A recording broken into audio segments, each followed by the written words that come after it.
Hi everyone. How are you today? Let's learn English conversation with me. 20. A letter. Who wrote the letter to you?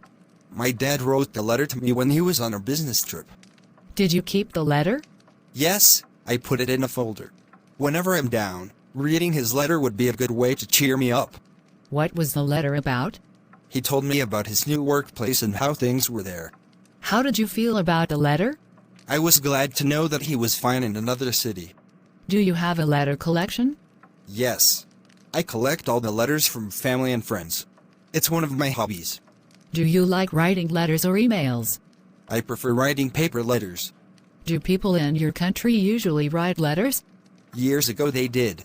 Now people prefer emails. What's the difference between emails and handwritten letters? Emails are much more convenient than letters because they're free to send and they get there instantly. However, letters are much more special.